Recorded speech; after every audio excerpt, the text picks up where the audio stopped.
جس کے کردار کی چمک دلوں کی ظلمتیں ختم نہیں کرتی، اس کی گفتار بھی کانوں سے ٹکرا کے گزر جاتی ہے. کانوں کے تلذذ کا ذریعہ تو ہوتی ہے لیکن دل پہ دستک نہیں دیتی. فارسی والے کہتے ہیں از دل خیزت بس دل ریزت، جو بات دل سے نکلتی ہے وہ ٹھک کر کے دل میں لگتی ہے، اور جو صرف زبان کی نوک سے پھوٹتی ہے وہ کانوں سے ٹکرا کے فضاؤں میں بکھر جاتی ہے. تو میں اور آپ کردار کتنے ستھرے ہوں، پھر ہم اچھے خطیب نہیں بھی تو کوئی فرق نہیں پڑتا. اسحد و بلال عند اللہ اشہد، بلال کا اسحد بھی مان لیا جاتا ہے. کردار کا زور دیکھا جاتا ہے، چہرہ اور چہرے کا تل نہیں دیکھا جاتا، یہاں آنے والے کا دل دیکھا جاتا ہے. کون قلب سلیم کے ساتھ آیا ہے، کون سچائیوں کا سودا لے کر آیا، یہاں یہ دیکھا جاتا ہے. تو میں اور آپ حضور سے محبت کرتے ہیں تو ہمارا رویہ بتائے ہم حضور سے پیار کرتے ہیں، ہماری طبیعتوں کی لطافت بتائے ہم حضور سے پیار کرتے ہیں، ہمارا انداز معاشرت بتائے کہ ہم حضور علیہ السلام سے پیار کرتے ہیں. ہمارے اسلاف کے چہرے کو دیکھ کر کے لوگ دین قبول کر لیا کرتے ہیں. امام محمد بن حسن الشیبانی جب آئے بصرے میں تو یہودیوں کا عیسائیوں کا ایک جھمگٹا جمع ہو گیا، اور ایک عیسائی مناظر نے کہا میں مناظرہ کروں گا، توڑ کے رکھ دوں گا، میرے دلائل کا جواب نہیں دے سکے گا مسلمانوں کا امام. لیکن جو ہی امام محمد تشریف لائے، چمکتا ہوا نورانی چہرہ، تو اس عیسائی جو مناظرے کے لیے آیا تھا اس نے جب چہرہ دیکھا تو اس کے لبوں پہ کلمہ جاری ہو گیا. تو مسلمانوں نے کہا تم تو مناظرہ کرنے آئے تھے، تم دل دے بیٹھے. تو اس نے کہا جب میں نے امام محمد کے چمکتے روشن تاباں چہرے کو دیکھا تو برجستہ میرے دل نے گواہی دی، جب مسلمانوں کا چھوٹا محمد اتنی شان والا ہے تو بڑا محمد کیسا ہوگا. یہ شان ہے خدمت گاروں کی، سرکار کا عالم. تو ہماری شکل حضور علیہ الصلوۃ والسلام کی غلامی کے رنگ میں ایسی ڈلی ہوئی ہو اور ہمارے قلب میں ایسا نور ہو. آج کی دنیا تو اسیری لہروں کی بات کرتی ہے. یہ آج سائنس نے طے کر لیا ہے کہ کسی شخص کے وجود سے کچھ لہریں نکلتی ہیں اور پاس بیٹھنے والا اس سے اثر پذیری قبول کرتا ہے، اثر پذیری لازمی ہوتی ہے. جو فرمایا گیا کہ اچھے بندے کی صحبت عطار کی طرح ہے اور برے کی صحبت لوہار کی طرح ہے. تو آج دنیا مانتی ہے کہ اسیری لہریں اثر انداز ہوتی ہیں، اور دل پر ہمارے صوفی اثر انداز ہی تو ہوئے تھے، تبھی تو اتنی تقریریں تو نہیں کی تھی خواجہ اجمیری نے، لیکن 90 لاکھ کافروں کی کایا پلٹ گئی اور ایمان کی بہار نصیب ہو گئی. تو یہ وہ اندر کی روشنی تھی، وہ باطن کا اجالا تھا. تو میں اور آپ اپنے اندر کو حضور کے پیار میں یوں رنگے کہ اندر باہر سے ہم محمدی اور مصطفی دکھائی دیں. ہمارا طرز عمل بتائے کہ ہم حضور کے غلام ہیں، نہ یہ کہ ہمیں بتانا پڑے. وہ جاپان سے کچھ لوگ آئے تو مجھے انہوں نے کہا، تو میں نے کہا آج کل تو بہت پھنسا ہوا ہوں، نکلنا بڑا مشکل ہے. تو مجھے انہوں نے کہا کہ آپ کتنا عرصہ ہو گیا یہ تبلیغی سفر میں؟ میں نے کہا 29 سال بیت رہے ہیں. تو انہوں نے کہا کہ جو لوگوں کو آپ بتا رہے ہیں کہ سچ بولنا چاہیے، کسی سے جھوٹ نہیں بولنا چاہیے، کسی سے دغا نہیں کرنا چاہیے، 2 نمبر چیز نہیں دینی چاہیے، فراڈ نہیں کرنا چاہیے، خیر خواہی کرنی چاہیے، جو 29 سال سے آپ لوگوں کو سمجھا رہے ہیں وہ کر چکے ہیں اور وہ اقدار کی اگلی منزلوں کو پانے کے لیے کوشاں ہیں. اور ہم ابھی تک جو ہے وہ ہمارا دکاندار ابھی تک یہاں کھڑا ہے، جھوٹ نہ بولیں تو سودا ہی نہیں بکتا. کیسی زندگی ہماری. میرے اور آپ کے آقا مولا سے پوچھا گیا کہ مومن بزدل ہو سکتا ہے؟ فرمایا نہیں، بہادر ہوتا ہے، لیکن ہو سکتا ہے کبھی بزدلی کر جائے، بشر ہی تو ہے. پھر پوچھا کہ مومن بخیل ہو سکتا ہے؟ کہا نہیں، سخی ہوتا ہے، لیکن ہو سکتا ہے کبھی بخل کر جائے، آخر بشر ہی تو ہے. تیسرا سوال حضور سے کیا، مومن جھوٹا ہو سکتا ہے؟ فرمایا جھوٹا نہیں ہو سکتا، یہ طے شدہ بات ہے کہ جھوٹا نہیں ہو سکتا. اور ہم لمحہ لمحہ جھوٹ بول رہے ہوتے، گھر کے اندر بھی جھوٹ، گھر کے باہر بھی جھوٹ، ممبر پہ بھی جھوٹ، محراب میں بھی جھوٹ، گلی میں بھی جھوٹ، حجرے میں بھی جھوٹ. ہماری زندگی جھوٹ سے جڑی ہوئی ہے. پھر نتیجہ کیا ہوا؟ بے برکتی. رحمت کے فرشتے 1 میل دور ہٹ جاتے ہیں جھوٹ کی بدبو کی وجہ سے. اور ہم کہتے ہیں کسی نے کچھ کر دیا ہے، بندش ہو گئی ہے، کسی نے کالا کر دی ہے، اس لیے جو ہے وہ ہمارے گھر میں برکت نہیں. پھر بھاگتے ہیں لوگوں کے پاس، وہ میاں رحمت کے فرشتے تم خود ہی دور کر چکے ہو. سچائی کو اپنے ساتھ جوڑ لو، اپنی زندگی کو. آپ کے آقا و مولا حضور ختم المرتبت اس پہ زور دیتے رہے.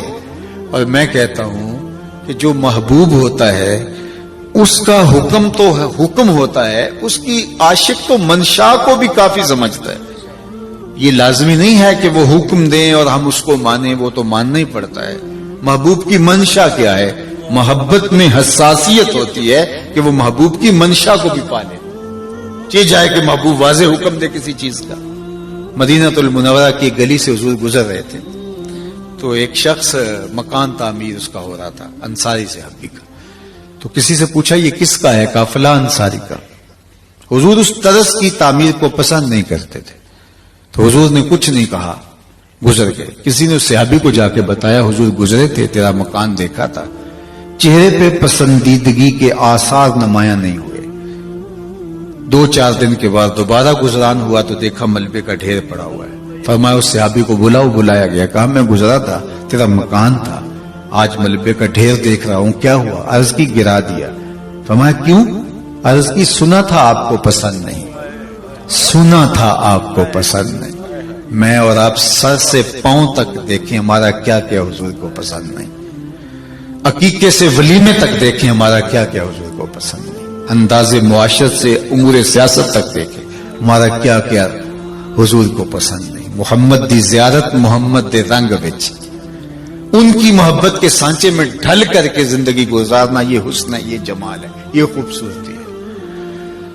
حضور علیہ السلام تشریف فرما تھے تو ایک صاحب آئے تو انہوں نے حضور کو سلام کیا، حضور نے رخ پھیر لیا۔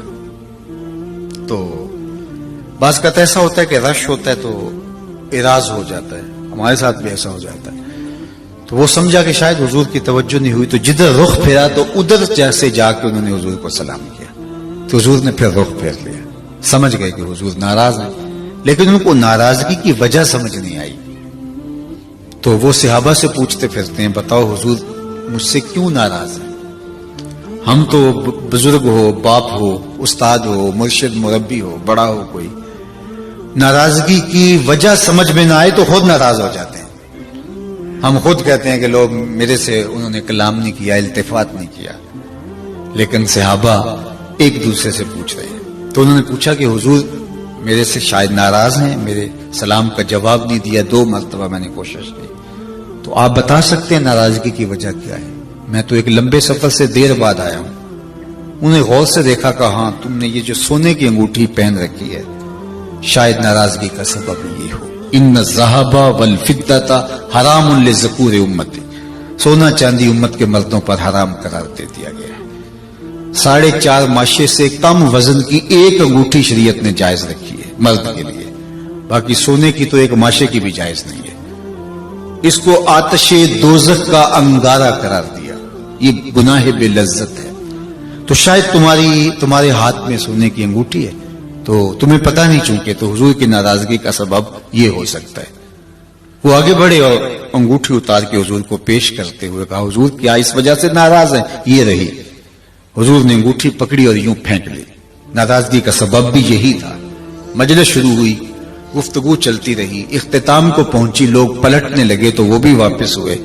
کسی نے توجہ دلائی کہ وہ جو انگوٹھی پڑی ہے اٹھا لے، تم تو شرعاً نہیں پہن سکتے، تمہاری بیوی تو پہن سکتی ہے، قیمتی دھات ہے۔